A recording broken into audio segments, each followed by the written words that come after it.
Jerrod Wilson left Brooklyn, New York in 1848, and after a long adventure found his brother Jake in California, where together they dig for gold in Jake's mine. Their hard work pays off when they discover an underground cavern with large gold deposits and the richest vein of gold in California's Mother Lode. As they follow the vein of gold, their mining operation expands and so do their profits. After 20 years in the business, the Wilson brothers are wealthy beyond their wildest dreams. Much of their profit is sent to Brooklyn to an old friend and banker, Mr. Quayle, who has been investing it wisely for them. They receive letters regularly from Mr. Quayle with news from their hometown, and the news is not good. Crime and political corruption are rampant there, and Jake and Jerrod know the man responsible. William Tweed, known as Boss Tweed, framed Jake for a crime he didn't commit, forcing him to leave town and head west. But before leaving, Jake gathered evidence that could put Tweed into prison forever and hid it somewhere along the trail to California. The brothers decide to return to Brooklyn on the newly constructed Transcontinental Railroad. With the mine sold, there are only a few things that must be done before they can begin traveling to Brooklyn.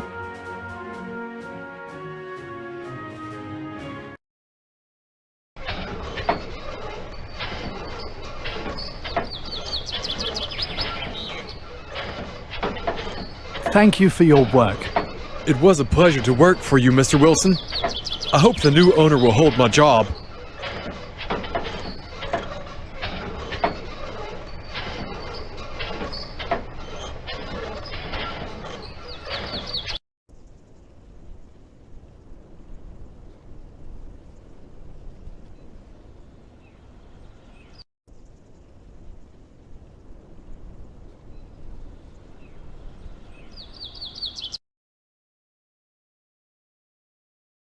Jake used this outhouse to hide the entrance to his secret mine 20 years ago.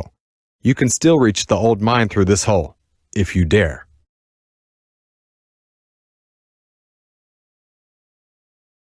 I really have to do this? Yes. Ugh.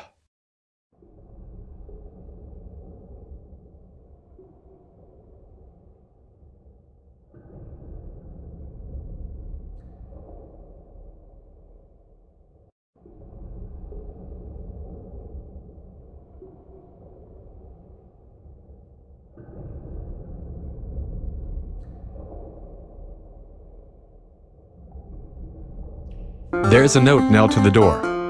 If you want to know how this huge door came to be and learn to open it, you need to play Gold Rush Classic or Gold Rush Anniversary. What does that mean? These boxes are full of dynamite. Carefully, you take a few sticks of dynamite. This is a few $100s in cash. This gold bar was cast with gold from your mine. Well, officially it's not your mine any longer, but it still feels like it is. It's made of the finest and purest gold, and worth a fortune. This negotiable stock certificate entitles its bearer to a 5% interest in the Wilson Mining Company, a California corporation.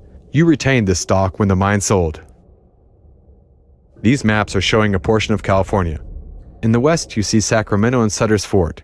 The mine is located in the southeast, and Coloma is in the center. You are carrying 3 sticks of dynamite. Most people would think you are crazy, but you're a miner and know how to use dynamite. It's faster than using a pick and shovel.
This gallows reminds everyone that people take the law seriously around here.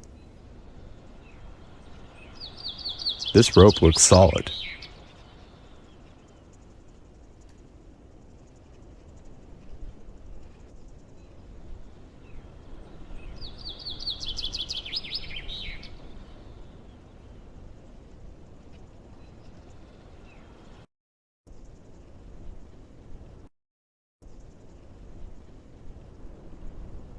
This is a shop where you can buy wine.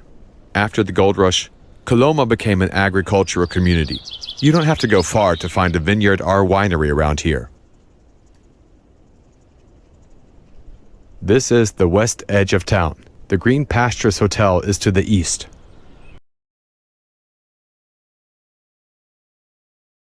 These grapes were picked just this morning. They look very delicate. You take 2 grapes and eat them. They are wonderful. This is the wine cellar. She's the one who owns the vineyards that surround Coloma. Her wines are served in the finest restaurants in the country. Hello. I want to buy a bottle of wine. Hi, Jerrod. I've heard you will be leaving Coloma and returning to the east. You've done so much for all the people here.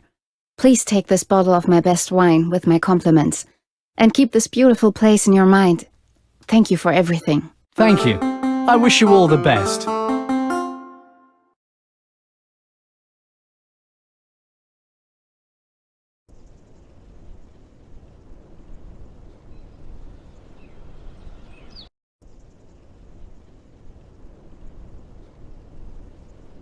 You see nothing important here now. On the side wall of the hotel, you notice a ledge under the upstairs window. In your younger days, you proved it was possible to shimmy along the ledge, but you're too old for that now. It is a 2-story hotel with a balcony and many windows. There is also a hitching post in front. On the side wall of the hotel, you notice a ledge under the upstairs window. In your younger days, you proved it was possible to shimmy along the ledge, but you're too old for that now.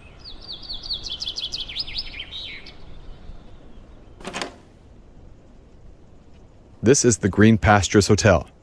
It's about the only place of interest in this little town. There's a woman working behind the counter.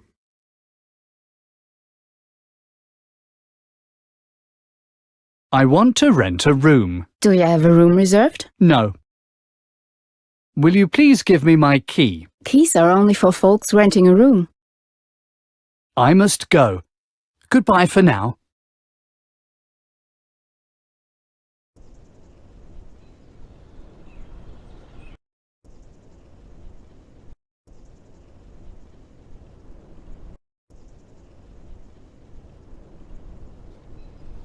This building is the post office on Main Street.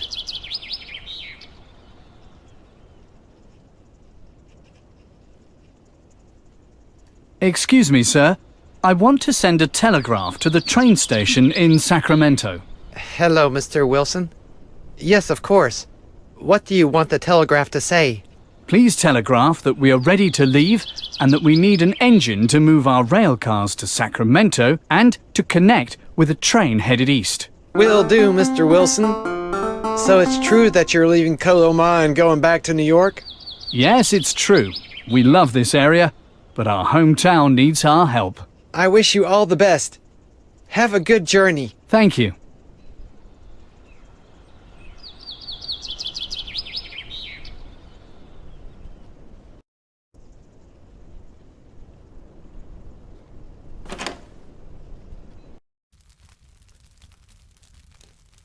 You've known the blacksmith since he was the smith at Sutter's Fort, and he was Jake's friend long before that. Jake excluded. The blacksmith is the most trustworthy man you know. He is also very skilled in any kind of metalwork. Everyone in these parts has had to use his services at some time or another. Hello, Smith. We've been friends a long time, and I wanted to be the one to tell you that we are leaving California and traveling back to New York. Of all the people we know here, I'm going to miss you the most. You have been a faithful friend. Jerrod, I know everyone in these parts, from Sacramento to Placerville, and I mean everyone. I've already heard folks talking about you leaving, and I reckon there's something I best tell you. I fixed the trigger on a feller's rifle a spell ago, and I surmise that he and his disreputable friends are fixing to rob that train of yours and steal them bars of gold you're taking with you. Now, I've been thinking, and maybe I know a way to help you. If you find me a heaping pile of lead and give me a few gold coins, I can make you some gold-plated lead bars that'll look and feel like solid gold. If you switch them for the real ones right before the heist, them boys will take the fake bars, hightail it away, and never bother you again. If you want to proceed with my plan, just bring me the material I'll need. Wow! Thank you for uncovering the thieves' plot against us and for formulating that plan. It is brilliant! Here, I'll give you a gold bar right now. Now, I just have to find enough lead for the project. We're transporting 9 gold bars. How much lead will you need? Well, let's see. 9 gold bars, 27 pounds each, 243 pounds total. Lead is 60% the weight of gold. Carry the 2, divide. Okay, I've got it. Jerrod, you'll need to find 142 pounds of lead. That much lead will fill a couple of buckets. What should I look for? What types of things are made out of lead? The most common form of lead round here is musket balls, and sometimes cannonballs. It isn't very common, but I remember some lead pipe was brought round the Cape many years ago. You might find some remnants of lead pipe. You never know. Good luck to you.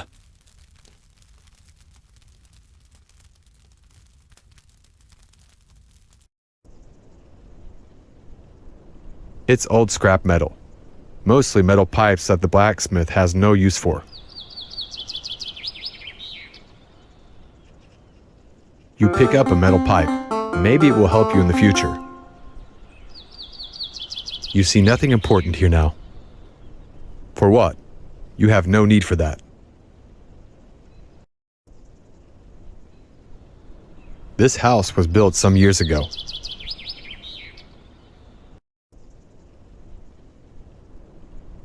Sutter Sawmill is an excellent example of American ingenuity. You walk along the American River, and after some time you reach Sutter's Fort.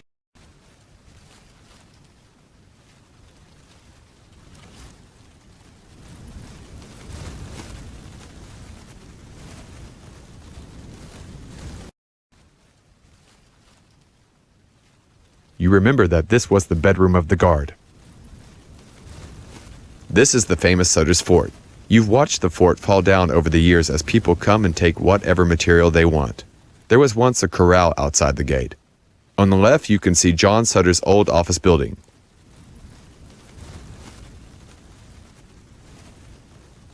Musket balls. They are heavy.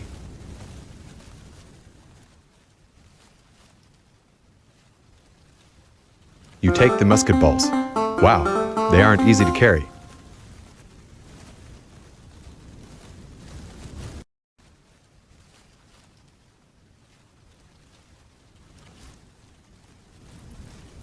This old horseshoe is a remnant of the blacksmith's work.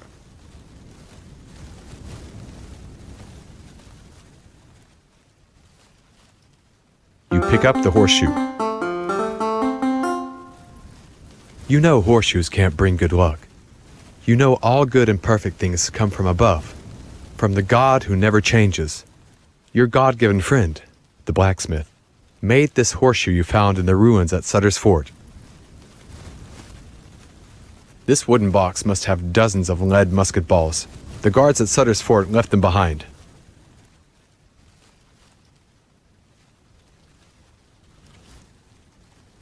You take the musket balls.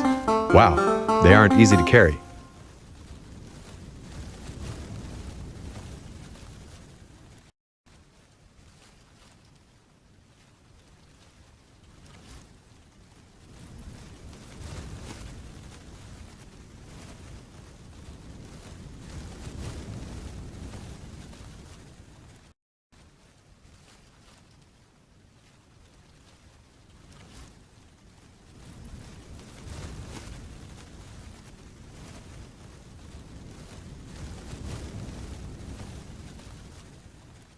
This is the fort's old well.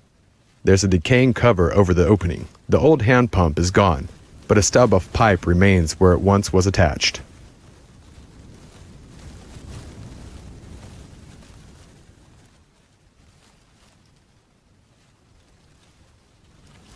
The pipe passes through a metal ring in the well cover and hangs from a flange on the end of the pipe. It slips out of the well much easier than you thought it would. This is the fort's old well. There's a decaying cover over the opening. This is the lead pipe that used to supply water to Sutter's fort. It weighs about 70 pounds.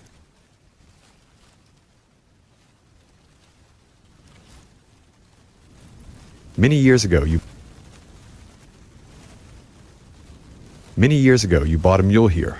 There was a grist mill in front and a jail cell in the rear. There's nothing left of them at all.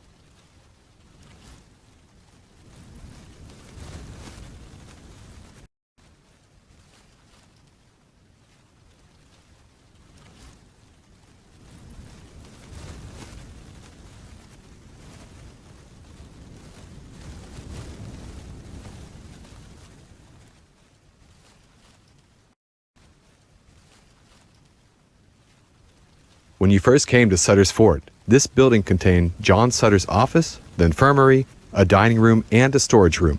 During the gold rush, this building was converted into a hotel. The entrance is located below. You can't believe the antlers are still here after all these years. A miracle if you look at the rest of the fort. You don't need the antlers. They're just decoration.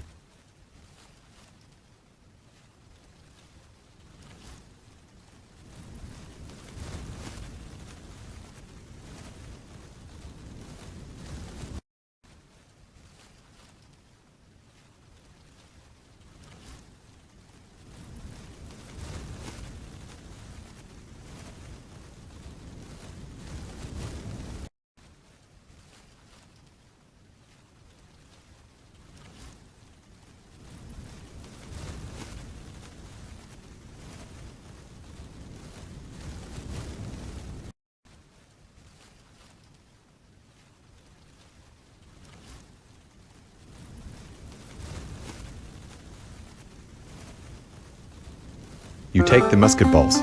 Wow, they aren't easy to carry.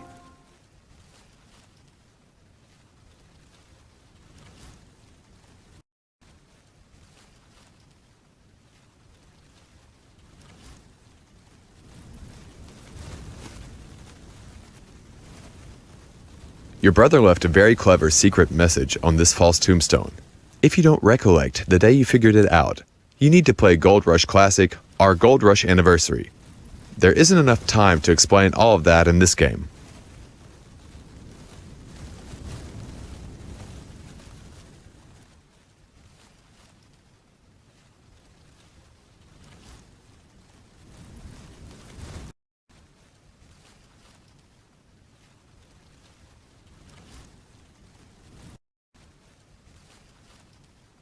The grass is full of weeds.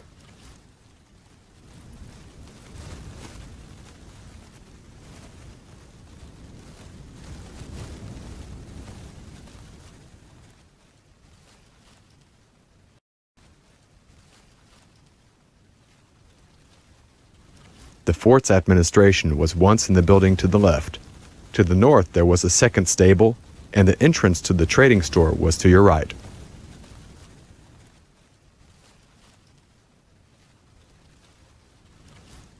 This wooden box must have dozens of lead musket balls.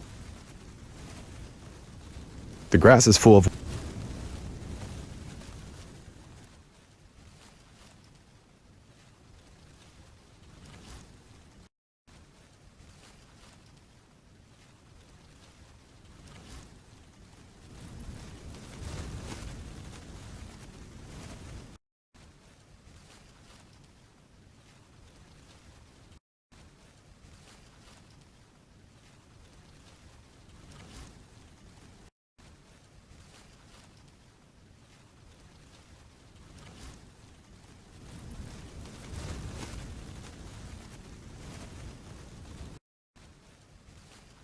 The grass was once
You walk along the American River, and after some time you reach the small town of Coloma.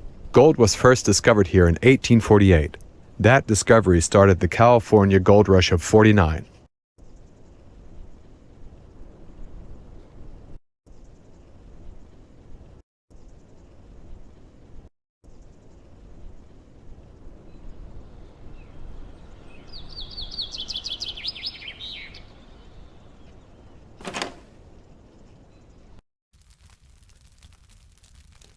Hello, Smith. We've been friends a long time, and I wanted to be the one to tell... Jerrod, Wow! Well- What should I... the most Here is... Yes, sir. That's nice lead. I think it's just the right amount. That'll be fine. I'll get started right away. Where should I take them when they're done? Would you mind bringing them out to our shop at the mine? Then they can be loaded into one of the rail cars. That's what I'll do. I'll get started now and bring them, shall we say, gold bars out to your place when they're done. Smith, I can't thank you enough. You've been there for us since the mine began, and you're still helping us. Please, take this Wilson Mining Stock Certificate. You aren't getting any younger, and the dividends from the mine should provide you for the rest of your life. I'm much obliged, Jerrod. This takes a load of worries off my mind. I can't work like I used to, and your order may be one of my last jobs.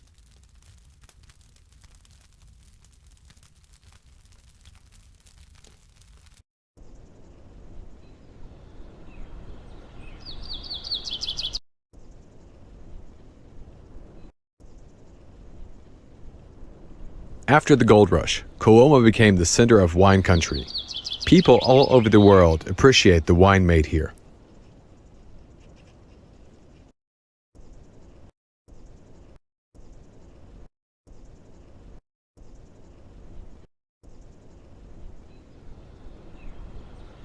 These maps are showing a portion of California. In the west, you see Sacramento and Sutter.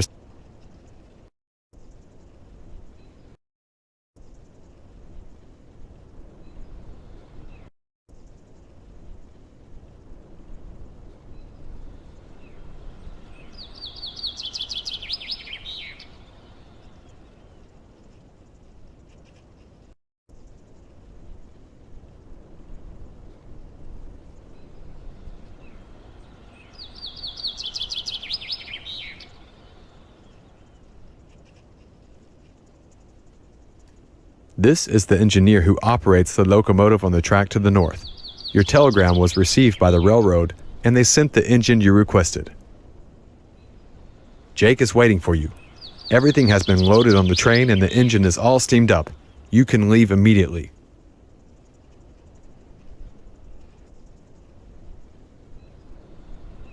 Everything is ready, Jerrod. We can leave any time. All we have to do is get on the train. Good day, sir. We're ready to couple up your cars and leave for Sacramento. In Sacramento, we'll connect additional cars and depart for New York. Can we start? Yes, go ahead and get everything ready to go. We'll be ready to leave in a few minutes. When I give the signal, you can move out.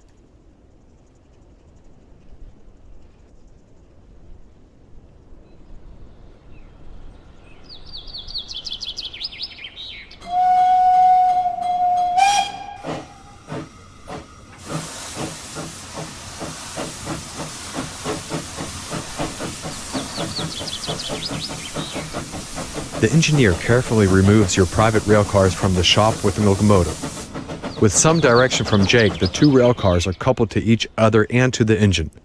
The locomotive is steamed up and ready to go. The engineer is waiting for a loud signal from you, and he will set the train into motion.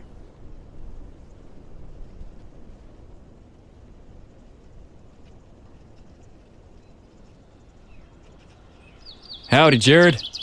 I finished the middle bars, and I must say, they are beautiful. Where should I load them? Yes, they look and feel perfect. Please load them into our living car and put them under the bed. Thank you for everything. Living car under the bed. You've got it. Have a good trip, Jake. So long, Jerrod. Thank you for your work. Come on, Jerrod. Let's jump on the train. It's time to go. Everybody stop! We finally found you. William Tweed, who we call Boss Tweed, sent us all the way from New York. He doesn't want you to return to Brooklyn.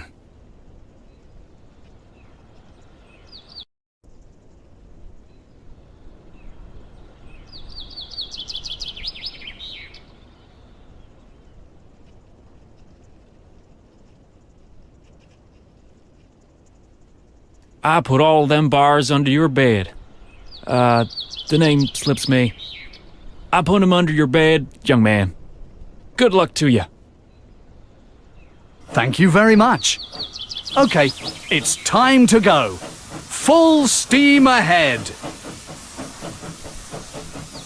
Darn it, they're gone. Back to the horses and after them. Don't rejoice too early, Wilsons. We're still going to get you.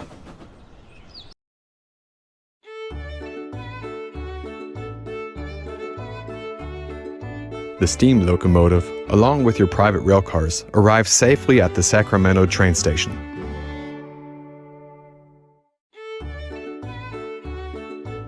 Your journey back to Brooklyn starts in Sacramento. You hope the gang is unable to find you before you leave, but you know that's not realistic. They knew where you were going and won't give up that easily. Your cars have been coupled to another train, and the journey to Brooklyn, New York begins again. As your train begins to chug away from the Sacramento station, you see the gang push the engineer out of a pitch-black locomotive. The engine is steamed up and ready to go, and they switch it onto the track behind you. The chase is on. Their engine is faster than yours because they aren't pulling a long train. They will catch you soon if you don't do something.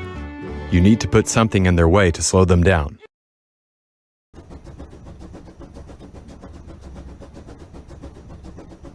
Jake, are you okay? I'm a little tense, Jerrod. I haven't left Coloma for 30 years. Everything will be good. We're on the way to our real home. I think you're right, but these bandits are a nuisance. Do you think we'll succeed? I don't see why we wouldn't. These gangsters are so stupid that with a little trickery, we will beat them with their own weapons. Okay, I'll wait here. I don't have patience for these thugs, and I don't trust myself outside our car. That's fine. I'll do everything we need to do, and it will give me more room to maneuver.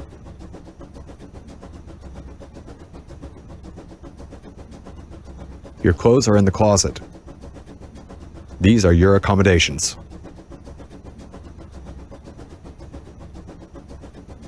It's your Bible. Every time you open it, you think of the 49er who gave it to you. You hope he is alive and doing well. You take the Bible. It has a worn black leather cover. The pages are edged with gold.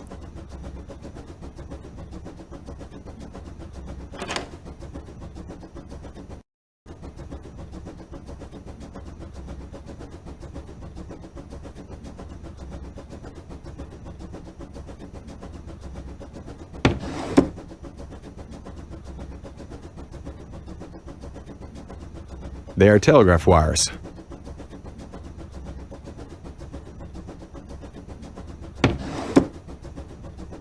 Using the left handle will open and close the jail doors. Using the right handle will open and close the trap door in the ceiling.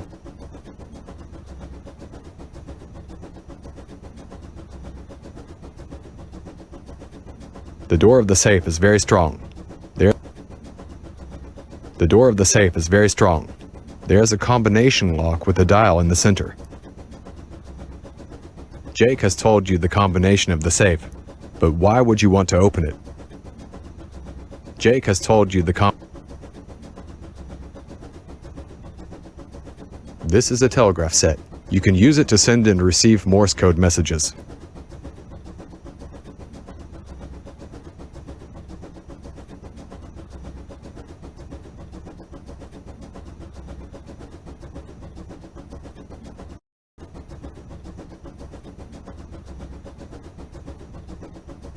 These are your... There the fake gold is hidden.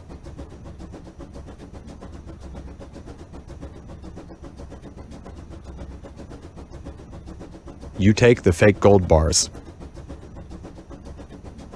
These fake gold bars don't have much value. They are made of lead, so they feel heavy like gold, with very thin gold plating. The blacksmith made them for you.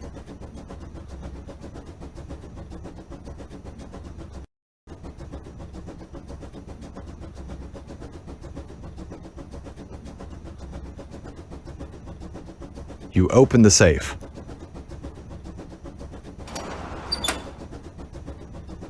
The real gold bars are in the safe. They are pure gold. They represent your fortune and all of your years of work in the mine. You take the real gold.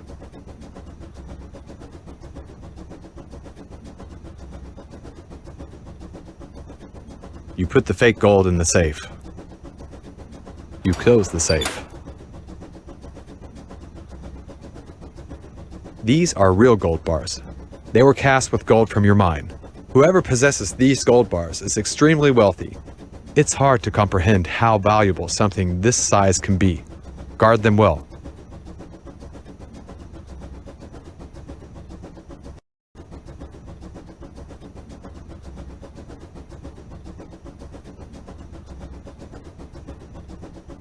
You are hiding the real gold bars under the bed.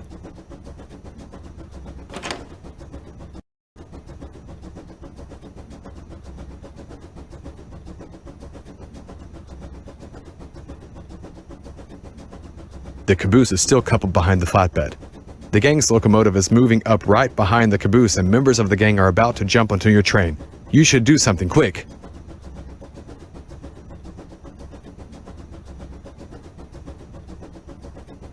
The bolt ensures that the falling cars will stay coupled to the train. You take the bolt out of the railcar coupling. Well done. Disconnecting the caboose should delay the gang for a while. Now that you are away from your business in California, you and Jake begin to reminisce about your home in Brooklyn. You've had an amazing adventure, but now you are glad to be going home. It appears the caboose did not present a big problem for the gang. They moved it off the track somehow and have closed the gap between the trains. They are getting very close. Jerrod, do something!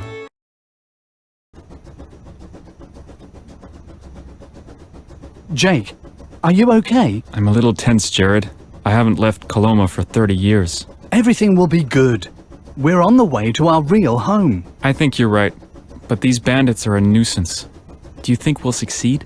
I don't see why we wouldn't. These gangsters are so stupid that with a little trickery, we will beat them with their own weapons. Okay, I'll wait here. I don't have patience for these thugs, and I don't trust myself outside our car. That's fine. I'll do everything we need to do, and it will give me more room to maneuver. This is a door to the outside.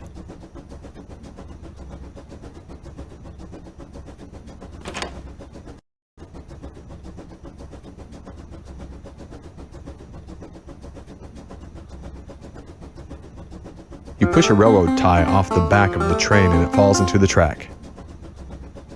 You push another railroad tie onto the tracks behind the train. Still, the gang doesn't give up. You push yet another railroad tie from the end of the train, which falls onto the tracks and bounces, and, unfortunately, ends up next to the tracks. Drat. The next tie ends up on the rails. With splinters in your hands, you push the last railroad tie off the train, and it falls on the tracks. There. Those 4 ties should hold them back for a while. Jerrod, you have an answer for everything. The gang will have to stop and remove each railroad tie from the track. That slows them down and gives you a little breathing room. It looks like the gangsters have cleared the tracks and are back on your heels. Their locomotive is faster than yours since it isn't pulling a long, heavy train. Do you have any more brilliant ideas?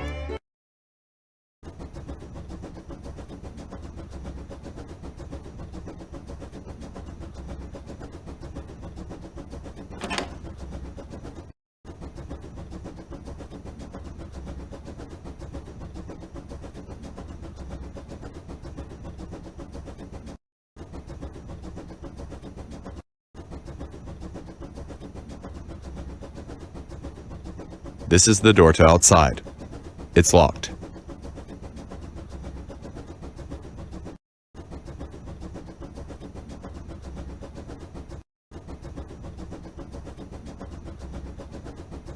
Yes, that could work, but you might still need the flatbed, so let's think of something different.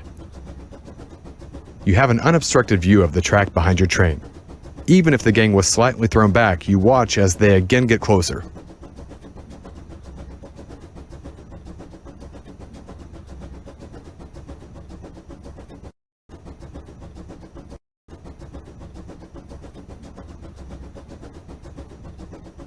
From the outside, it looks like an ordinary cabinet.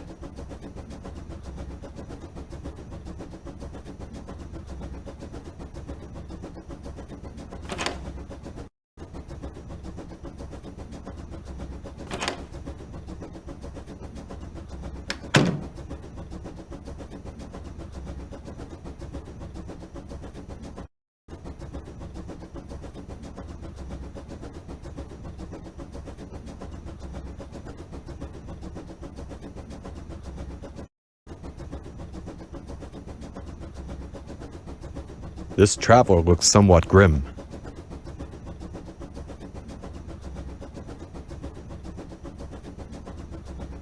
This passenger is asleep.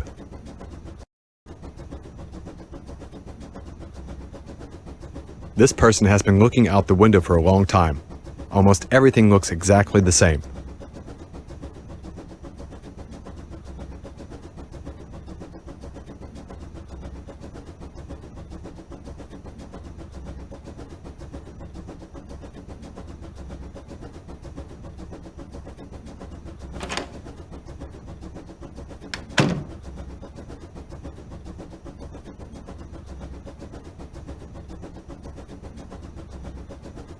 There's a magnifying glass on the bench. The coach passengers' chairs are functional and durable, but aren't nearly as comfortable as the chairs in your car. You take the magnifying glass. When the bed is folded out, you can draw the curtain and create a small sleeping cabin.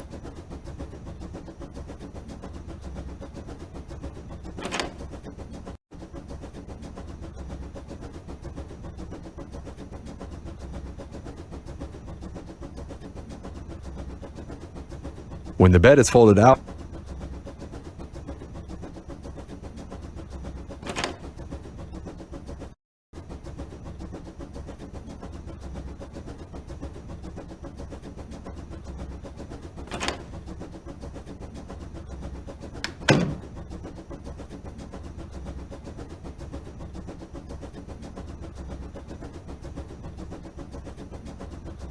this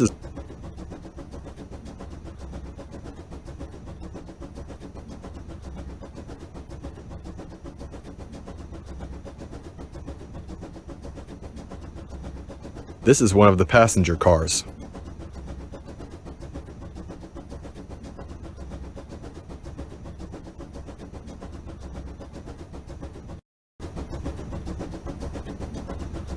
The locomotive has enough firewood to get to the next station.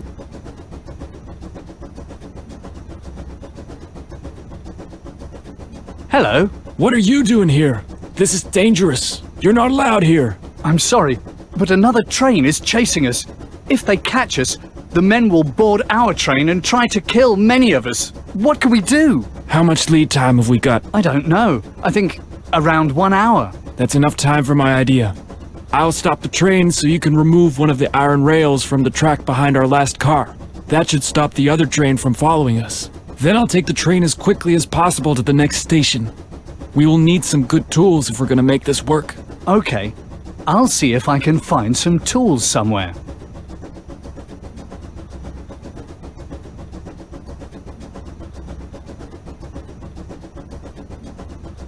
Did you find the tools? No, I'm still searching for them.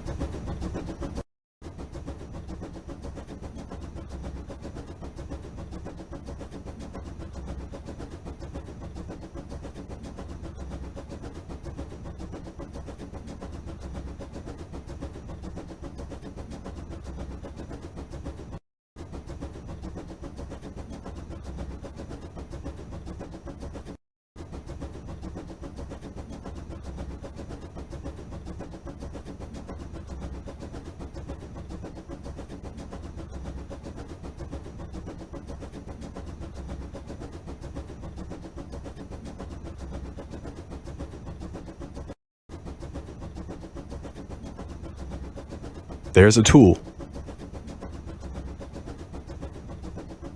You take the tool.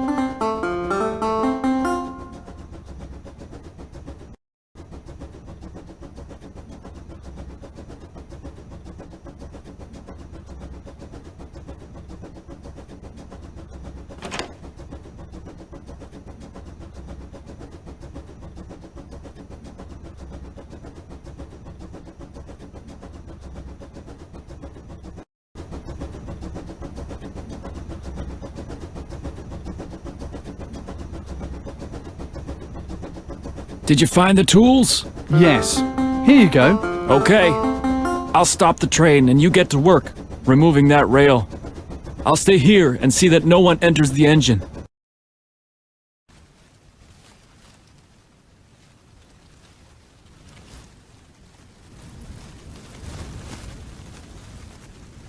The bolts at each end of the rail are tight, but they will have to come out if you are going to remove this iron rail.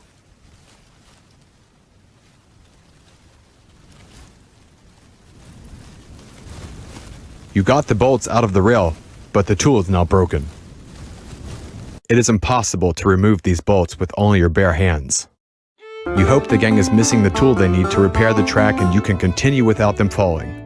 That would be very good. At an altitude of about 7,000 feet, the train moves through Donner Pass.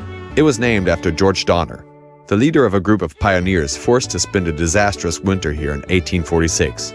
The terrain is very steep and rocky. The gangsters' locomotive is getting dangerously close. They will catch you soon if you don't do something to slow them down.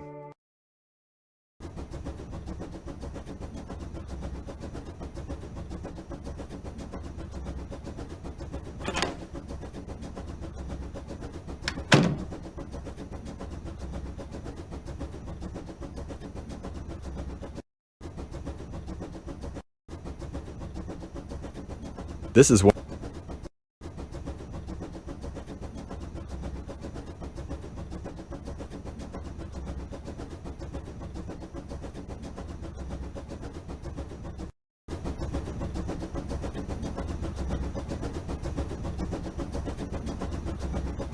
Hello. You again. I thought we would have lost them. I thought so too, but they're close behind us again. We aren't as fast in the mountains because we're pulling so many cars. This is a problem. I have no idea what we can do. I have 3 sticks of dynamite. Maybe we can use it to block the track with rocks. For Pete's sake. You carry dynamite with you? Well, we can't let that locomotive catch us. If you can block the rails with rocks, that should stop her. Okay. I am familiar with dynamite. We've used it for years in our mine. Okay. I'll stop the train again. You place the dynamite at least 100 yards behind our train. When you're sure the other train is still pursuing us, light the fuse. All right, let's do it.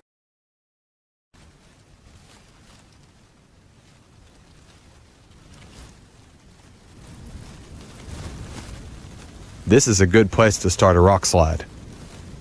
The rocks are too heavy to move with your bare hands, but with dynamite you can move them. This is a powerful magnifying glass. You found it in the train.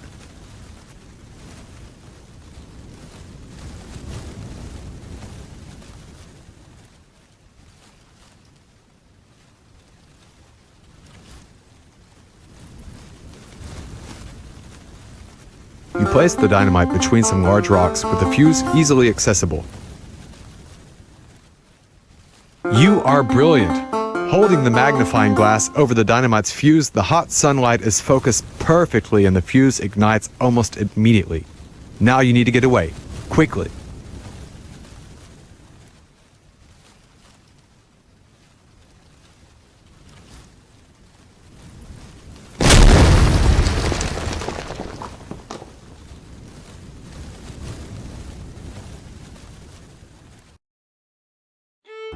After demonstrating your skills in precision blasting, the gang's locomotive is blocked. You dislodge some key boulders, causing a rock slide to cover the tracks behind you. They will pursue you no longer. When the train stops in Truckee, you notice 4 shady characters board the train. They speak like they're from Brooklyn and are eyeing you suspiciously. More of Tweed's gang has been waiting in Truckee to see if the first group failed to stop you in California. After the train is back in motion, the gangsters begin to search for you. You should try to catch the gang in a trap.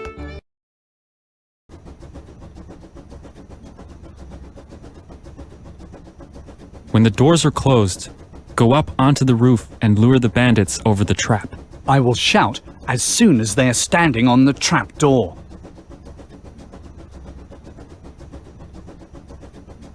You move the lever and the cage doors close.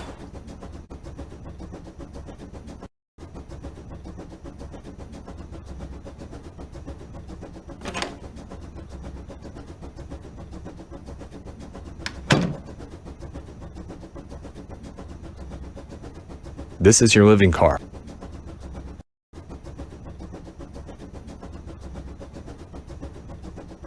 Hey, here I am. Yes. Wait right there. I've got something for you.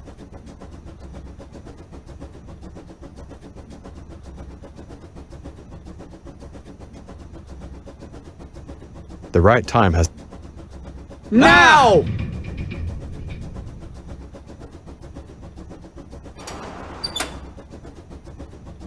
Are you giving up so soon?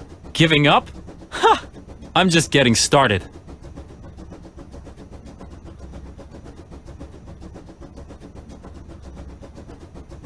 Now!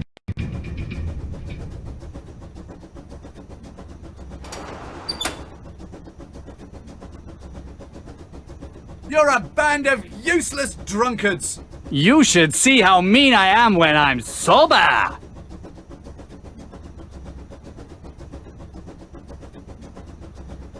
Now!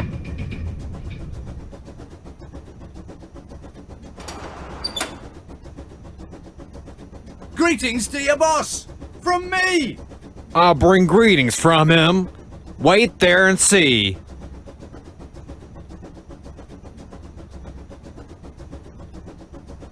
Now! All 4 gang members are caught. You decide to deliver them to the marshal at the next train stop. The railway runs along the Humboldt River, which is named after the German scientist Alexander von Humboldt, and drains into the Humboldt Sink. When the train stops in Winnemucca, you run directly to the marshal and tell him what happened. He's happy to take those 4 killers off your hands. Well done.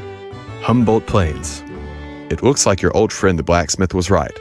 The thieves he warned you about were on the train and came into your armored rail car to steal your gold bars. They forced you to open the safe, and they took the bars that were in it.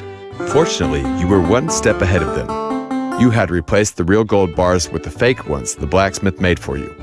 You willingly opened the safe and they took the worthless metal. You and Jake are safe and still have your fortune in gold.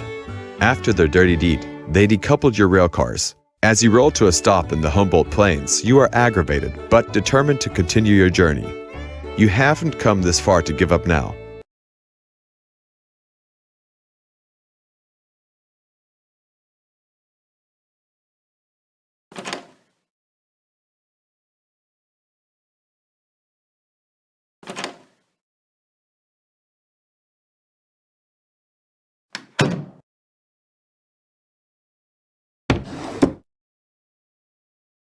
They are telegraph wires.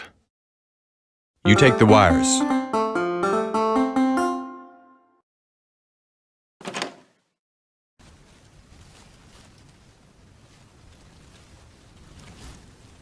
It's a telegraph pole. There are metal cables attached to a wooden cross member at the top with glass insulators. You see no way to climb up there.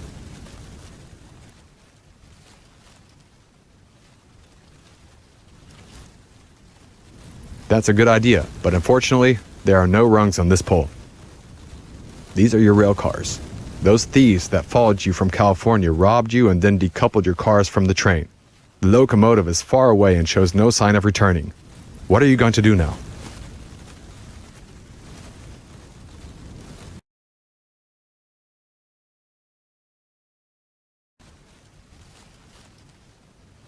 That is Jake.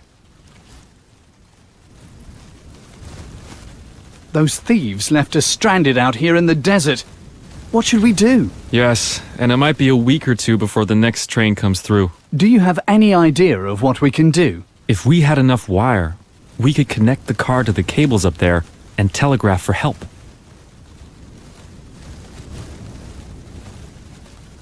It's a telegraph pole. There are metal cables attached to a wooden cross member at the top with glass insulators. You can't climb up because there's a rung missing.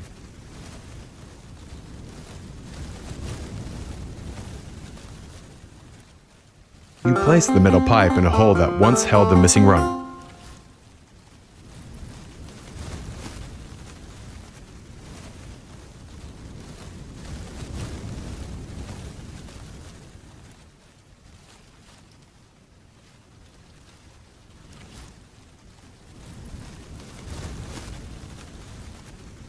You see nothing important here now. It's a telegraph pole. You connect your wires to the telegraph cables that run from pole to pole. Your wires are long and hang straight down and rest on the ground.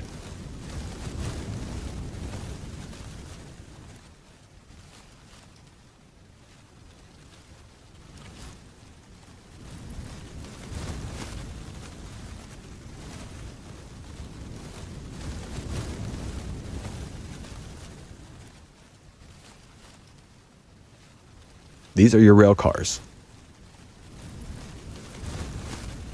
Jake, I've attached our wires to the telegraph cables at the top of the pole. Good. If you get up on the car, I'll throw the other ends to you.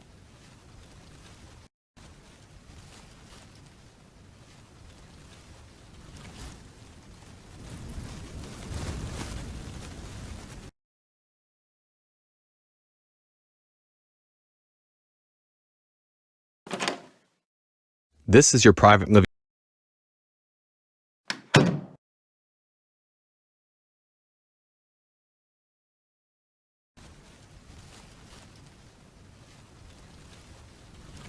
Okay, I'm ready. Throw the ends of the wire to me. I don't think it will reach there. Move closer to the connection point on the car.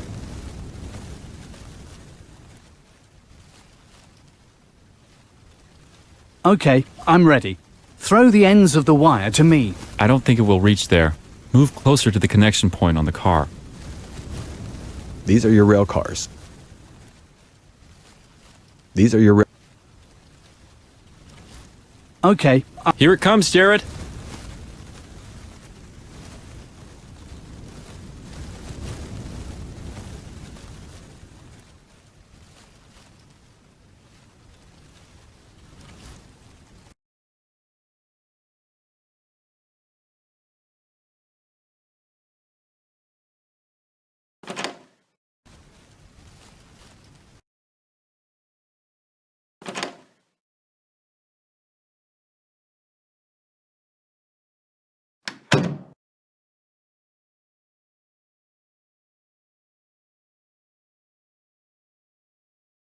You found a solution.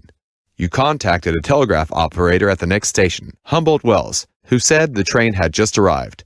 The engineer was shocked to learn you were left behind. The train is in reverse now and moving toward you. For old adventurers like you, this problem is not a big deal. It will take some time, but a locomotive will come pick you up and the journey will continue. Corinne.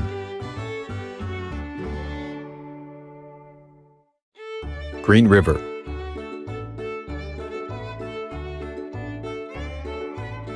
Fort Fred Steele. You were asleep when the train came to a stop in Laramie, and Jake went to the fort without you. When he returned, he explained that everything has changed completely. When he went west in 1839, there was a wooden fort named Fort William. They tore that down and built an adobe fort named Fort John. That's the fort you saw, Jerrod, when you went west in 1849. Now that fort is gone, and there are buildings all over the area. They call it Fort Laramie. He pulled 2 maps out of his bag. One was an old map he drew when he was there 30 years earlier, and the other was a new map he got while at Fort Laramie. Looking at the old map, Jake explained that he buried the box 100 feet from the corner of Fort William while pointing to the X on the map. Then he put the new map on top of the old one to show you that the X is now under the building labeled Kitchen. Jake explained that it is illegal to take anything from a federal fort, but he had a plan. While at the fort, Jake met with the captain and offered to provide a dinner for him and all of his officers. The captain has graciously accepted and preparations are underway now. Jake will keep the officers busy, and you, Jerrod, are to help in the kitchen and find a way to recover the box from under the building. You and Jake are going to Fort Laramie to recover the sealed box that Jake hid there many years ago. Jake goes to meet with the fort officers, and you go to the kitchen. The engineer of the train has agreed to wait until you return before leaving.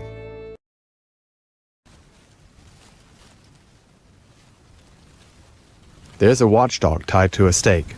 It barks at any unusual activity.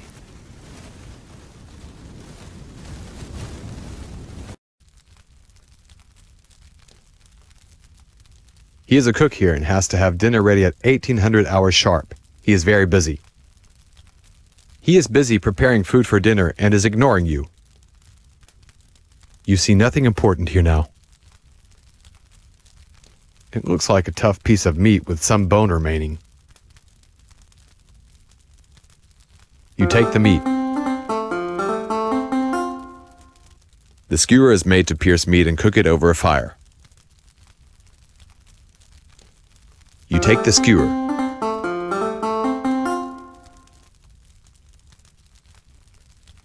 It is a large metal skewer, made for poking through several hunks of meat so they can be roasted over a fire. It is quite strong and thin. This is a tough, gristly piece of meat with some bone still in place.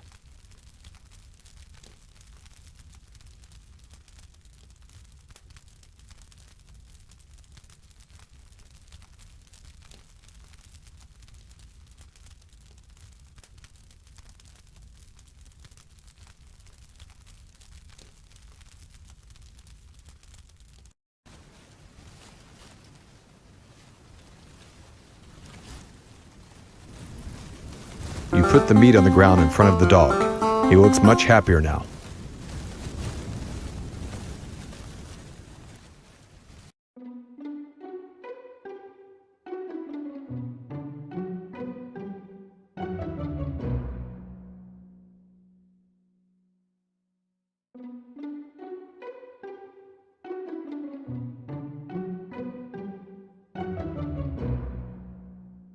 You poke the sharp skewer into the ground several times to see if anything is buried there.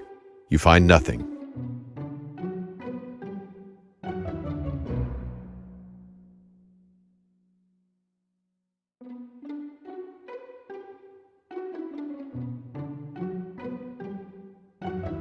You poke the sharp skewer into the ground several times to see if anything is buried there.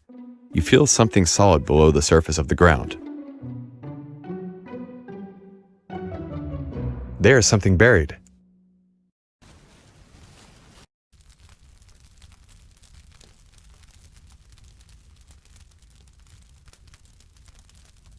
You are not a good cook, but you take the pan. You see,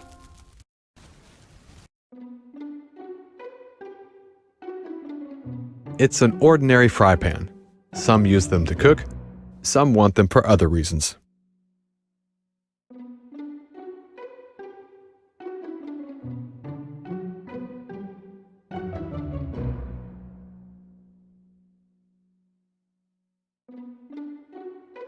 You are digging with the pan, and after some time you find a sealed metal box. This is it. This is the evidence Jake buried many years ago. This is very good. This weatherproof box contains evidence against William Tweed. There are incriminating documents from Tweed's organization and sworn affidavits from witnesses to Tweed's crimes. Crimes like burglary, extortion, and murder.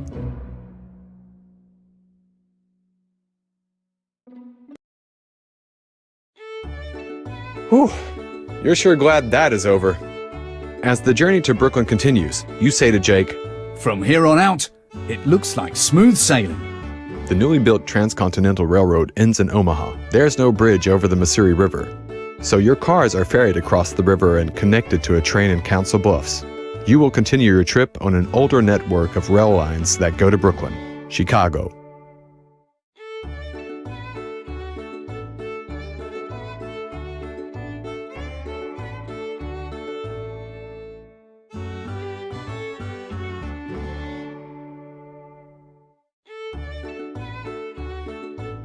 Okay, Jerrod. This is where I stay and wait for you. You will have to travel into Brooklyn by yourself, because I'm still wanted by the law, and if I go, it will only make your job more difficult. Here's the evidence we recovered at Fort Laramie. I'm sure you'll find the right person to give it to. I think it will be important to find Mr. Quayle. He will know the right person to give it to. Remember, our main objective is to put Tweed behind bars. Do whatever it takes to give the police enough evidence to arrest Tweed. Send me a letter after his arrest, and I will come to the courthouse in Brooklyn for the trial. You can send the letter to the address written on this note. I should receive it a few days after you send it, and I will come right away. Here is one of the letters we received from Mr. Quayle. It has the bank manager's name and other information that may prove useful. I wish I could go with you, Jerrod, but I know you are very capable, and will be able to do this job easier without me getting into trouble. Jake and Jerrod part ways. Jake stays in the train car, and Jerrod travels across New York City in a cab and boards the Fulton ferry to Brooklyn. On board the ferry to Brooklyn, Jerrod begins to read a newspaper left in the passenger area. He is interested in catching up on the latest news, but he is also interested because the newspaper is the Brooklyn Evening Star, the newspaper Jerrod worked for 20 years earlier. An article on the front page catches his eye. What he saw written there was so surprising that he closed his eyes, shook his head, and opened them again to see if he was seeing it correctly. What? This can't be. The article tells a story about you and your brother Jake that is not in the least bit true. This is nothing but a bunch of lies. The article presented a well-crafted fabrication of how many of the problems in Brooklyn are a result of Mr. Quayle and the Wilson brothers bribing officials and cheating on contracts with the city of Brooklyn. The stories would sound completely plausible to someone who didn't know any different. And to compound the problem, the article presented William Tweed, who is now in the state legislature, as a statesman looking out for the people of the city and state. According to the article, there is no dirt on his hands. He is not to blame for any of the problems, even though he has been in public office for the last 17 years. Jerrod has a sinking feeling in the pit of his stomach as he closes the newspaper and slips it into a garbage can, where it belongs. Just then he feels the ferry bump the dock. He is now back in Brooklyn after 20 years away.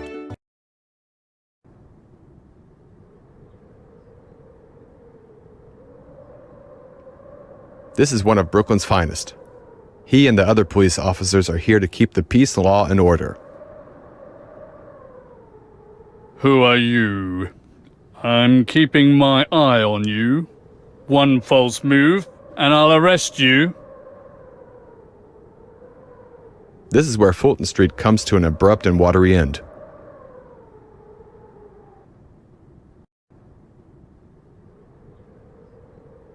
This is one of Brooklyn's finest. He and the other police...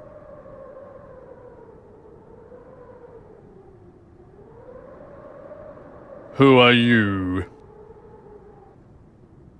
There was only a dock here when you left Brooklyn. Now an impressive courthouse and police station have been built. Who are you? I'm...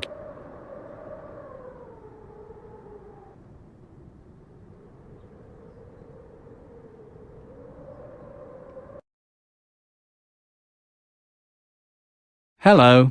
Hello, sir. What can I do for you? What about rats? There are rats all over town these days. It's very dirty here, so it's a paradise for them. The officer with the red hair glances around the room, but it is obvious he is watching you. There is something about the way these officers are looking at you that makes you want to avoid them.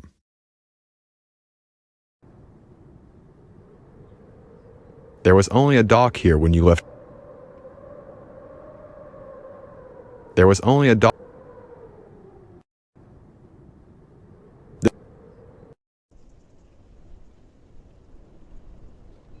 You see the stage travel building, the grocery store, the hardware store, and a portion of the livery. Who are you? This is one of the few men who still drive their wagons in this town. The man seems to be tired and sad. He keeps looking away, as if he is trying to avoid any eye contact with you.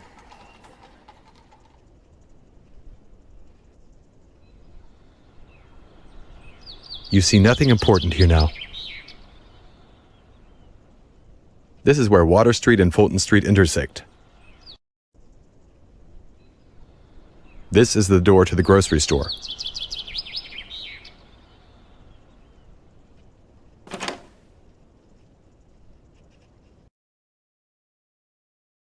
There are different sorts of wine. Those seem to be the last flowers. It looks like they need some water. Those seem... You see nothing important here now. The last 2 barrels are full of beans. This was the best grocery store in town. There's a woman working behind the counter. There are 3 barrels full of various types of flour. A barrel full of pea. A barrel...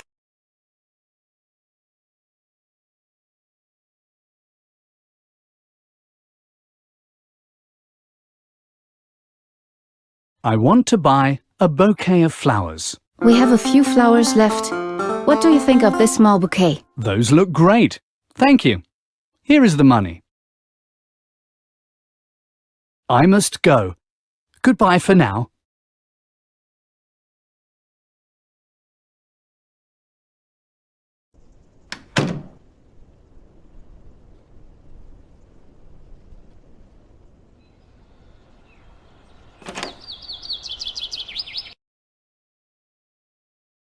That worker is Rand's employee. Hi.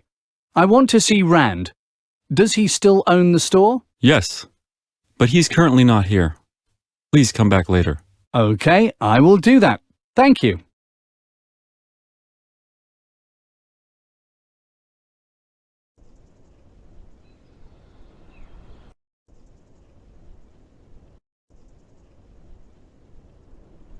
This is the Brooklyn Livery.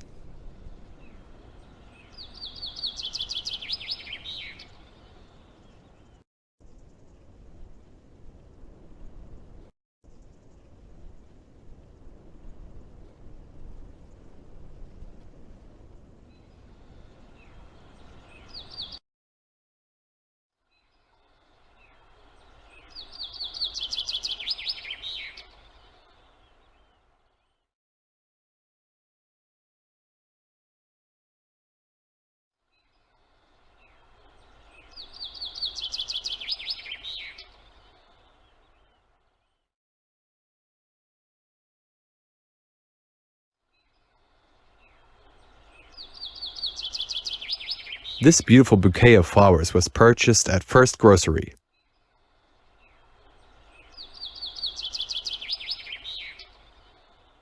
When you visit your parents' graves, you bring a bouquet of flowers in their memory. It was a dark, damp, dreary, cold, rainy, windy winter night many years ago that your mother and father were suddenly taken in an unfortunate horse-drawn buggy accident. How quickly and tragically they were taken. You never have, and most likely never will, understand why.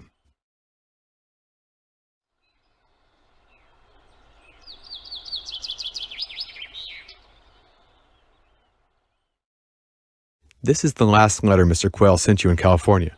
In it, he asks you to return to Brooklyn because the town is in trouble, and he is in danger.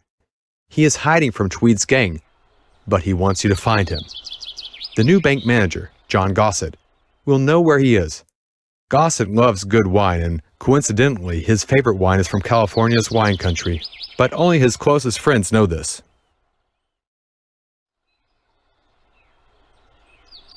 This weatherproof box.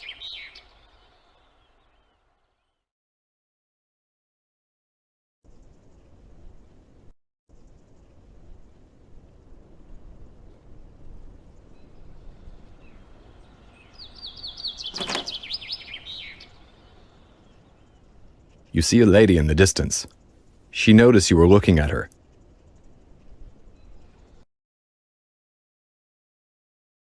You're not surprised, but a little disappointed that Lewis is no longer the office manager. A young woman has taken her place. It looks like she's doing a good job.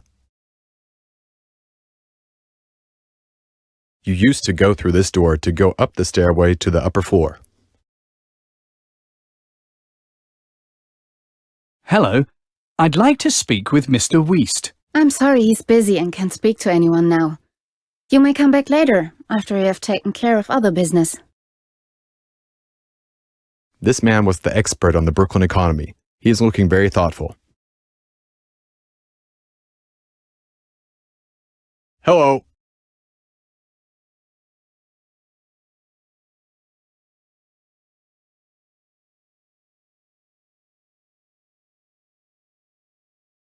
I don't have time. Your former boss was a great guy to work for. You never had a single problem with him. Until now.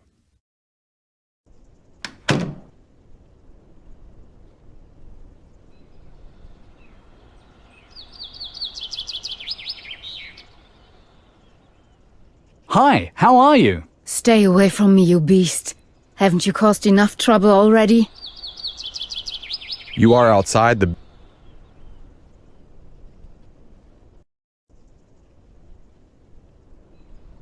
This is the Brooklyn Post Office. The post...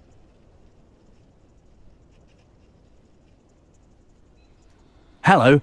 I am back in the city. How is it going at the newspaper? Have we met each other? There goes your former boss from the Brooklyn Evening Star.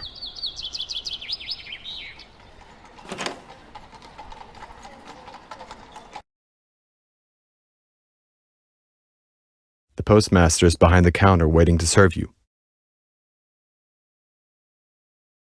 Hello. I would like to send a message. I'm sorry. I've changed my mind. I'll come back when I'm ready.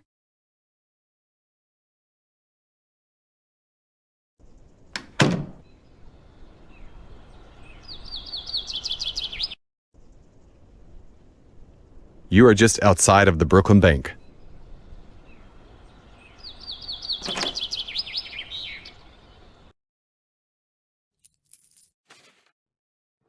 You only see one other person in the bank. A man is working behind the teller's window and the bank manager's office is empty. You still consider that office to be Mr. Quayle's office. You only see one other person in the bank. A man is working behind the teller's window and the bank manager's office.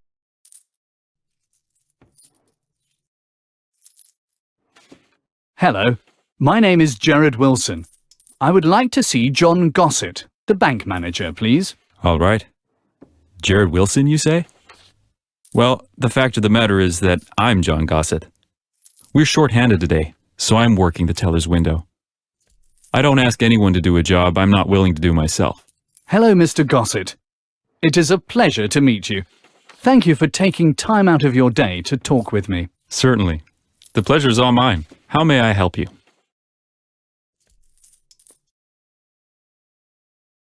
Hello. All right. Hello, Miss... Certainly.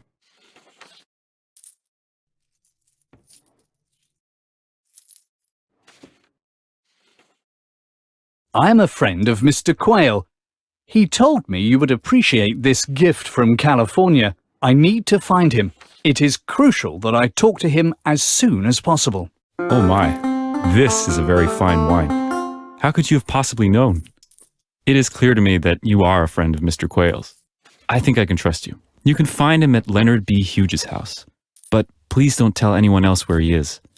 He's hiding there because Tweed's gang has been trying to keep him quiet, if you know what I mean.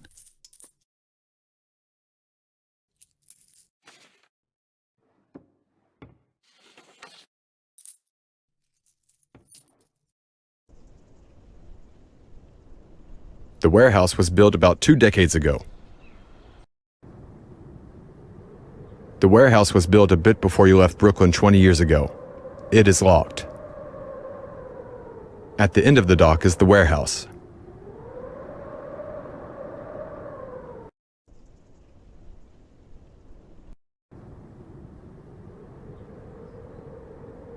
There's a man sitting on one of the park benches and staring into the sky. These lawns haven't been maintained for a long, long time. These signs read, "Keep off the grass," but that city ordinance is obviously no longer enforced.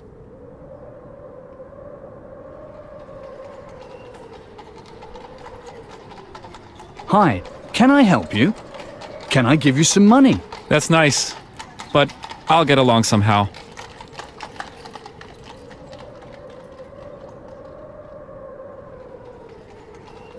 Here, take this. It should be enough to give you food and shelter for a few weeks if you use it wisely. Your kindness overwhelms me, sir. It has been so hard for me since I lost my job at the newspaper. But now you've helped me and I feel I can go on. Thank you very much. You're very welcome. It's no problem at all. I'm very glad to help. Did you say you worked for the Brooklyn Evening Star? When were you there? And what did you do? Yes, you're correct. I worked in circulation, selling papers on the street until 1848. When one of our journalists resigned, I was given the chance to write. The editor liked my work. He hired me and I was a journalist until about 10 years ago. Have we met? Yes, I believe we have. My name is Jerrod Wilson, and if I'm not mistaken, I'm the journalist you spoke of. I resigned in 1848 so I could travel to California when gold was discovered there. What is your name? My name is Nicholas Matthews. I can't believe this. I thought I recognized you. When I was young, I read all of your articles and studied your work. It paid off for me because Mr. Wiest gave me your job after you resigned. Well, what happened? Why are you now sleeping in the park? When things started going bad here, the editor would not publish my articles telling the truth about William Tweed's political corruption. And I refused to write articles that spun the news for Tweed's benefit. Since I was unwilling to lie, Mr. Wiest fired me. Well, I certainly admire the courageous stand you've taken. Why did you stay in Brooklyn? It would have been easier to leave, but since I've been discredited, Tweed's gang doesn't consider me a threat. But given a chance, I would publish articles that would make the townspeople understand the truth. Yes, that would be nice. I'm not sure what to do. I need to make a plan that will put a stop to Tweed and his gang. The current owner of the paper, your old boss, Caleb Wiest, knows he's doing wrong, but doesn't have the courage to take a stand against the corruption. He has hinted he wants to leave town and would be willing to sell the paper to someone who had the money. Ah, now we might be getting somewhere. I will go buy the newspaper office, and I will fire the current editor. I want you to be the new editor, Nicholas. If you want the job, please come to the office after I buy it.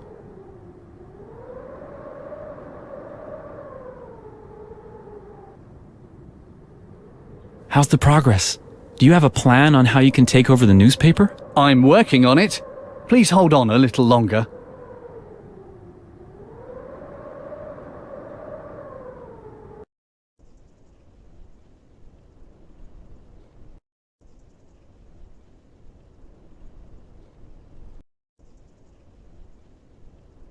Before you left Brooklyn, about 20 years ago, you found a useful gold coin here.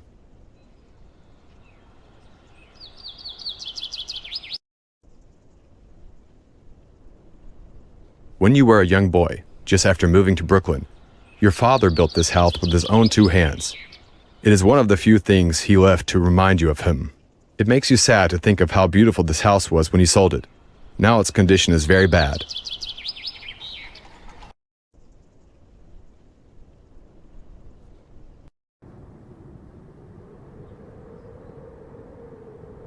Houses in this neighborhood were formerly in high demand. You are near the intersection. There goes Rand, the hardware man. He keeps a noticeable distance from you. Hey, Rand. We met a long time ago. How are you? And how's the business going? People like you make me so angry. Why didn't you just stay in California?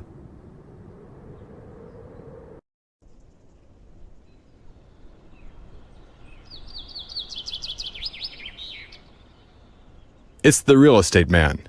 He looks angry with you. Hello. Are you still in the business of buying and selling houses? Jerrod, how dare you come back to Brooklyn? I've read the newspaper enough to know you are responsible for this. How can I sell houses if no one wants to live here? It looks like someone must have lost a pair of spectacles. The glass is thick. It would be difficult to find these if you couldn't see without them.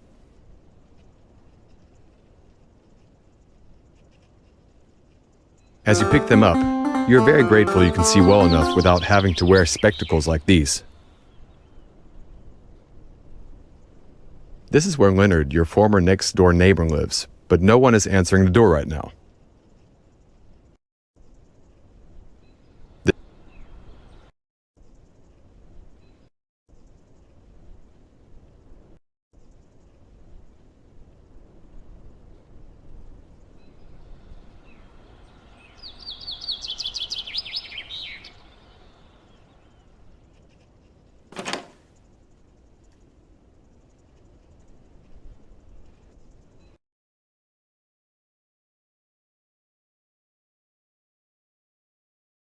Hello. I'd like to speak with Mr. Wiest. All right. His office is in the southwest corner of the building. You may go to him.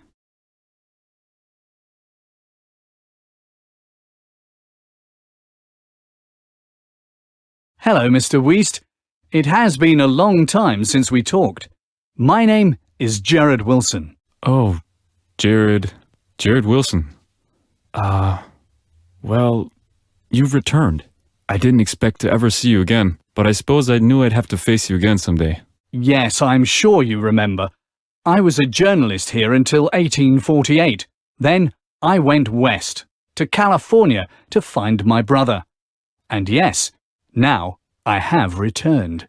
And I suppose you've seen the articles in the paper about you? And I suppose you're here for an explanation? Yes, I suppose that would be a very good place to start. A lot has happened here. A lot of things out of my control. If I could, I would go away. I'd just sell the paper and go away. Well, that is interesting. That is very interesting. I'm just speaking hypothetically here, but what would you say if you learned someone like me was interested in buying the paper? I've thought about it. Unfortunately, I would have to get a much larger sum of money than someone like you, that is to say, someone in your position could afford.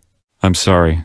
I know this puts it out of your reach, but I'd have to get something around $35,000. I know that sounds like a lot to you, Jerrod. I'm sorry. That's too much money for you, Jerrod. It would have to be all cash or a secure banknote.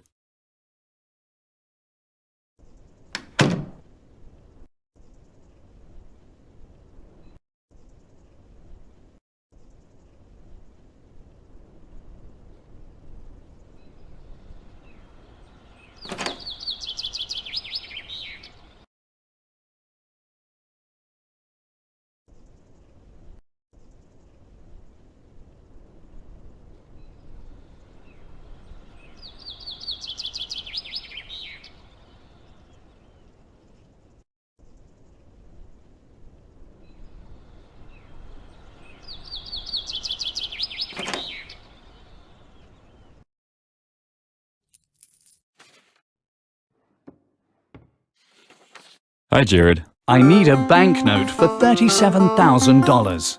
Not a problem at all. I know, of course, that amount only scratches the surface of your account here. Here's a Brooklyn banknote for exactly $37,000. Thank you, sir. It is a pleasure doing business with you.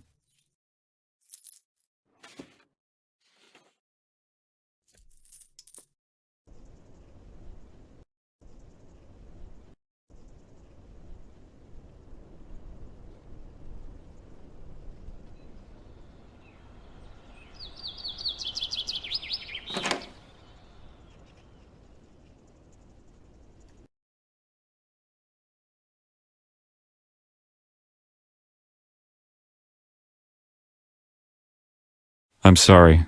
I know this puts it out of your reach. I'm sorry. This is a bank note issued by the Brooklyn Bank. The bearer is entitled to deposit the amount of $37,000. That's equal to about $801,300 current US dollars. You found these spectacles among garden plants in the front yard of the house of Leonard B. Huge. With some minor repair, they will be useful again.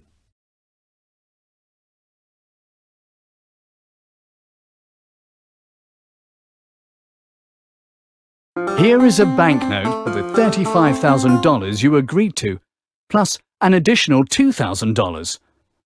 I'm giving you the extra $2,000 to say thank you, because I came here willing to pay double what you agreed to. Have a very nice day, Weast. Well now, I guess we have a deal then. My editor is in the front office on the other side of the building.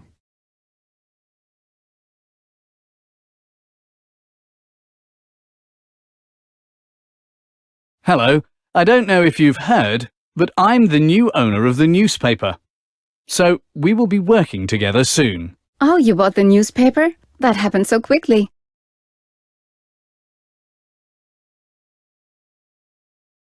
Hello, my name is Jerrod Wilson. Yes, Jerrod Wilson. I'm sure you have heard of me.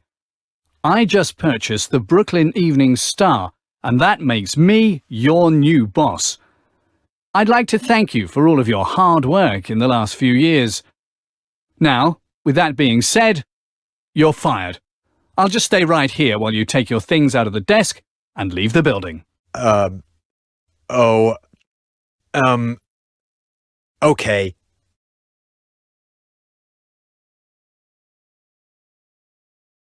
Here I am, Mr. Wilson.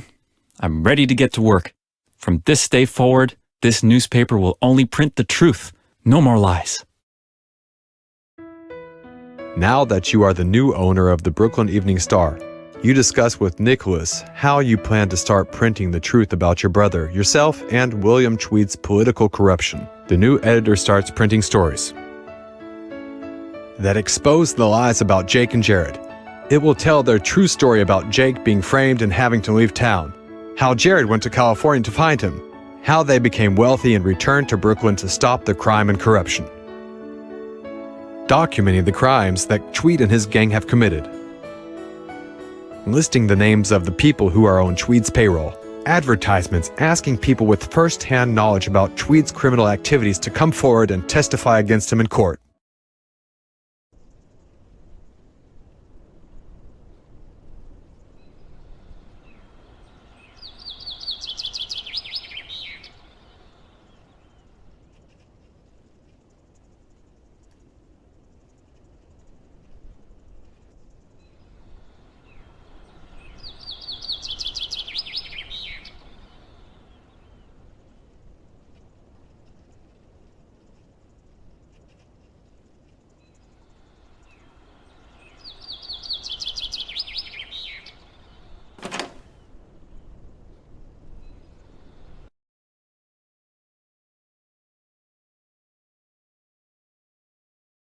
Hello, I don't know if you've heard. Oh, you bought the newspaper.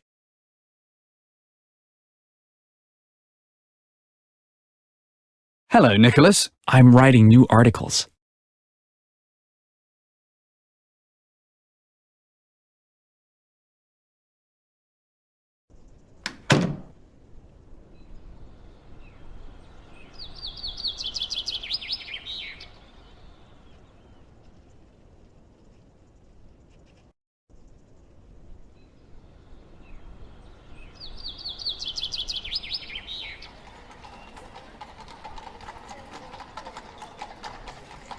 Hello, Mr. Weast. Thank you for selling the newspaper office to me. Yes, you surprised me, Jerrod. I'm just about to leave the city. I'm moving to another state. Best of luck to you.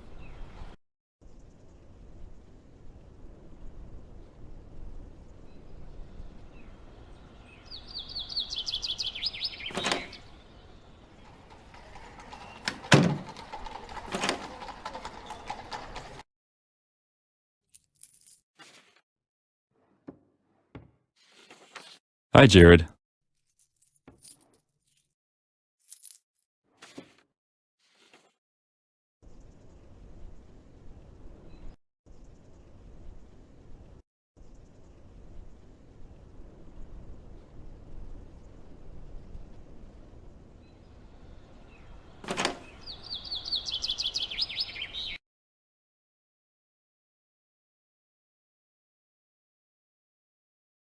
Hi.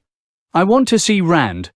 Does he still own the store? Yes, but he's currently not here. Please come back later.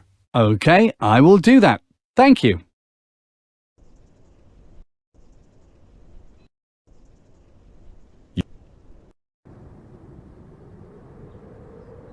This is the oldest bridge in town, and it's broken.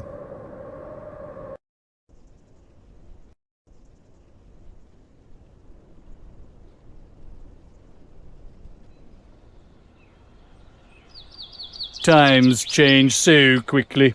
We hope the city will be a better one now.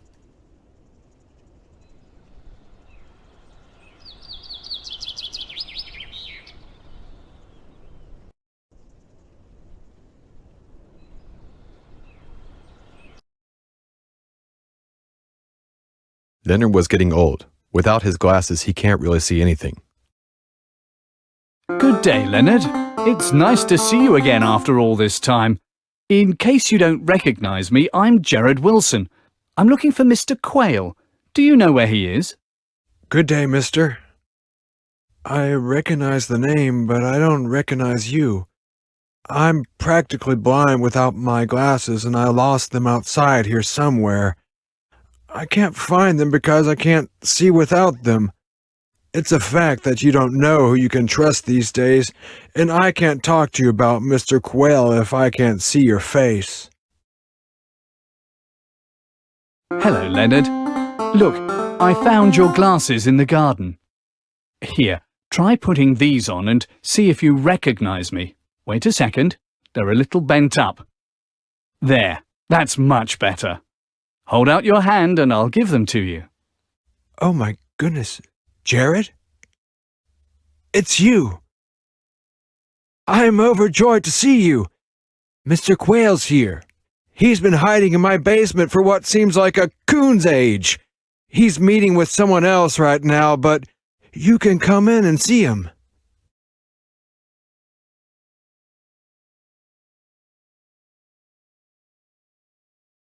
Mr. Quayle looks much older than he did when you parted ways, but looks much younger than other gentlemen you know of equal age. The man is wearing a suit. You don't know why he is here.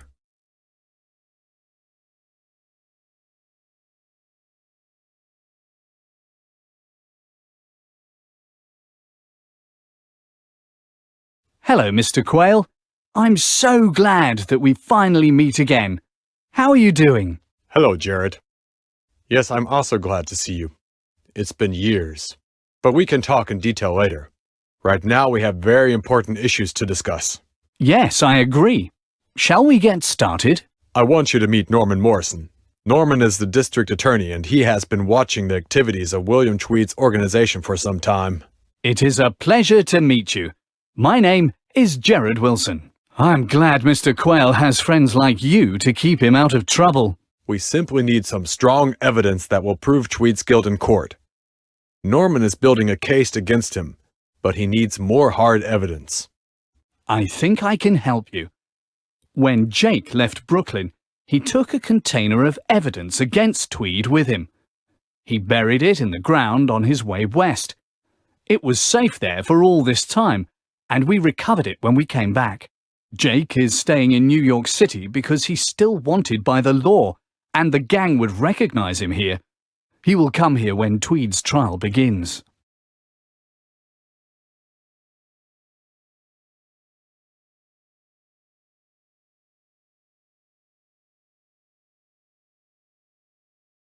Here is the evidence we recovered. This should be enough to make the charges against Tweed stick. Here, take a look. This box contains documents Jake took from Tweed's organization and sworn affidavits from witnesses to crimes Tweed committed while Jake was working for him. Crimes like burglary, extortion, and murder. This is very good. This is what we have been hoping for. I'll prepare the indictment and then move forward, but it will take some time. Are you sure this is enough evidence? This is vital evidence for the case. But if we had current evidence from people inside Tweed's organization, it would be great if we could question someone in the gang. How is that possible? Jerrod, there is one policeman you can still trust. His name is Gregory Rayburn. He's a sergeant over at the police station. You can identify him by his red hair. He will know you were a friend of Mr. Quayle if you greet him by saying, "I've lost my poodle hund. We all hate those animals, and it's a joke among us." You should speak with Rayburn at the police station. He may have some ideas, but his ideas are seldom without danger. Jerrod, are you willing to help Rayburn even if it's dangerous? Yes, I am. I will go to Rayburn. I'll see you again soon.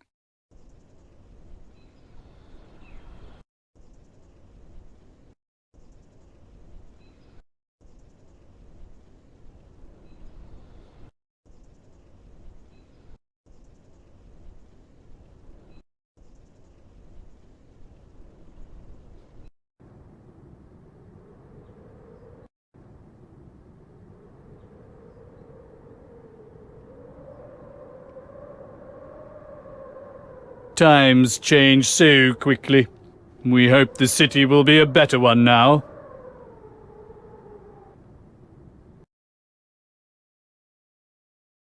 Hello. Hello, sir. What can I do for you? I have lost my poodlehund. Oh, Jerrod, it must be you. Let's talk quietly so we won't be overheard. Many police officers have seen you in town. I've heard them talk about you, so I'm sure Tweed knows you're in Brooklyn. The gang will try to kill you if they can find you, and I think we can use that to lure a few of them into a trap. When the gang is together, they act real tough, but get them by themselves, and they're all cowards. If I can interrogate a couple of members, they'll sing like birds and give us information on Tweed's organization. I will then have enough evidence to arrest Tweed and bring him to trial. I know, it's dangerous.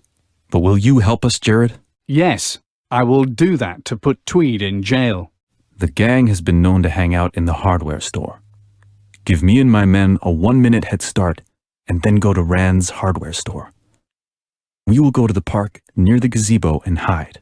Tell the clerk your name and take care of your business there, and then go to the park and stay near the gazebo. Some of Tweed's gang may follow you. If they catch you before you get to the park, they will kill you, and we won't be there to help you. Good luck, Jerrod.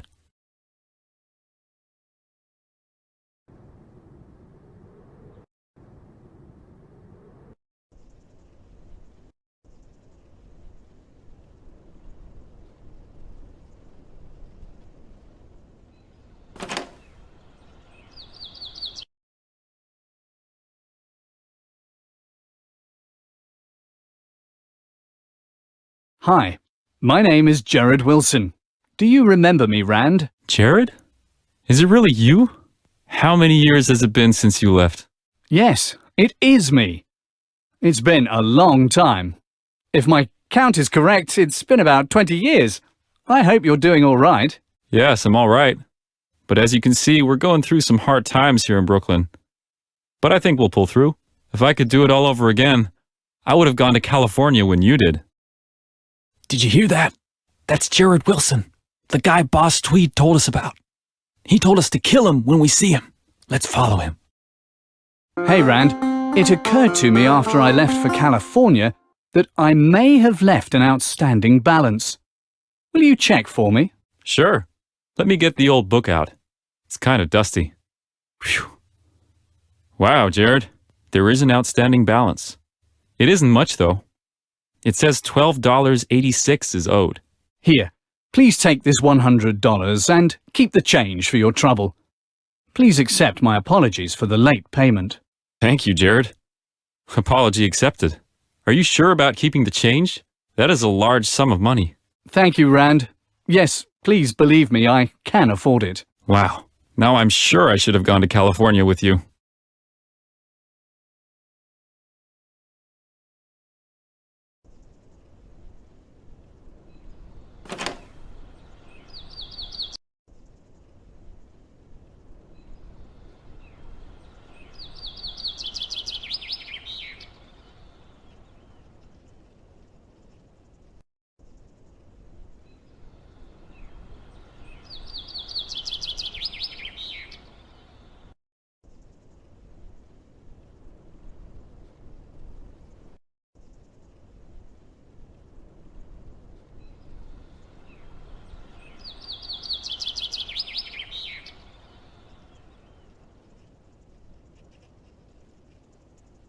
In the name of the law, stop and put your hands up.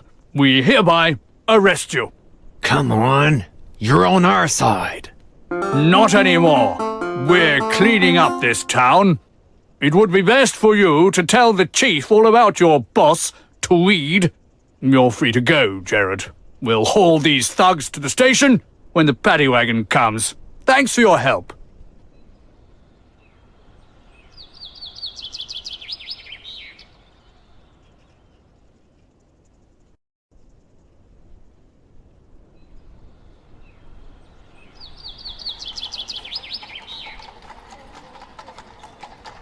Hi, how are you? Hello, Mr. Wilson. Well, we're not exactly living the American dream here in Brooklyn. But at least the new newspaper articles have explained that you are here to help us get this city back on track. Thank you, Mr. Wilson, and I wish you all the best.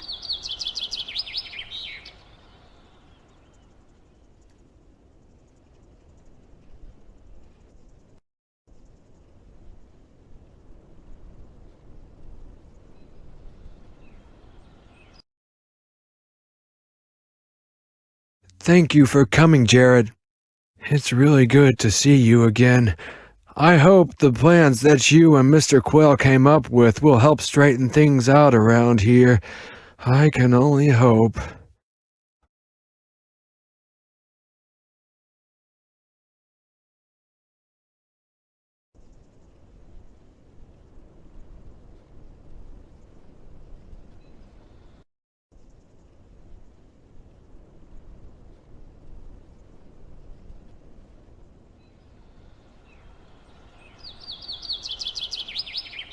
Hello, sir. Brooklyn seems to be in very bad condition.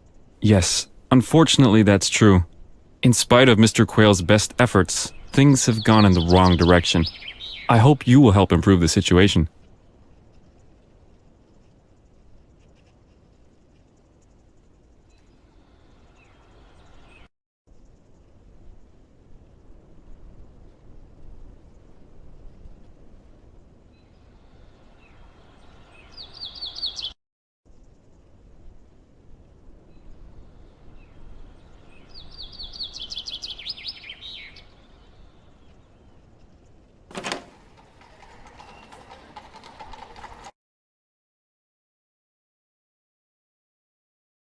Hello. I would like to send a message. Okay, where do you want to send the message? Please send it to Jake Wilson, care of New York Central Railroad, New York City, New York. And what is the message you want me to send? Please write, "Come to Brooklyn.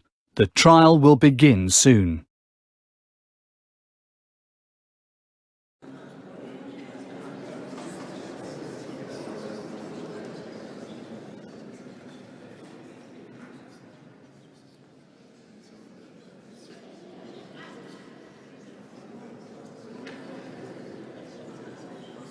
This trial has been going on for over a week. Many citizens responded to the articles in the newspaper and have come forward to testify against Tweed. The prosecutor presented all of the evidence Jake and Jerrod recovered from Fort Laramie, and it was entered into the court record. Even members of Tweed's gang testified and actually told the truth. The jury has been attentive in taking notes. When the prosecution rested their case, the defense called only a few witnesses. The rumor was that many of the defense witnesses backed out for some reason just before taking the stand. The few that did take the stand were discredited during the prosecution's cross-examination. Just this morning, the defense rested their case and the closing arguments were heard. The jury went into deliberation and reported to the bailiff they had a verdict after only 1.5 hours. The jury is back in the courtroom now and everyone is waiting for the judge to return.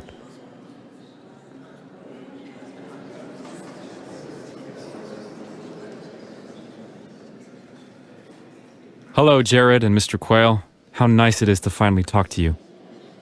I've been following the trial from a distance, but now I want to hear the verdict for myself. Welcome home, Jake. I'm glad you came. The trial has gone very well for our side. I'm full of hope. Order.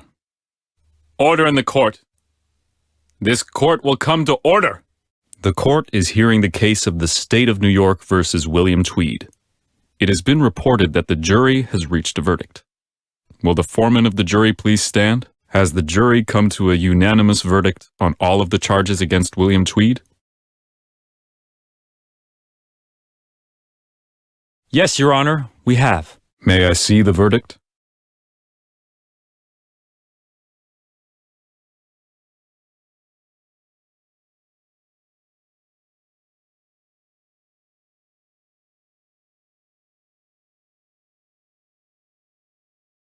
Very well.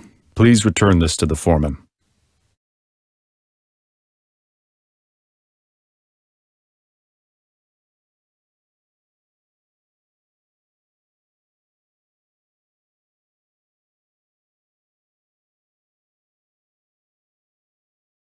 Mr. Foreman, please read the jury's verdict to each charge.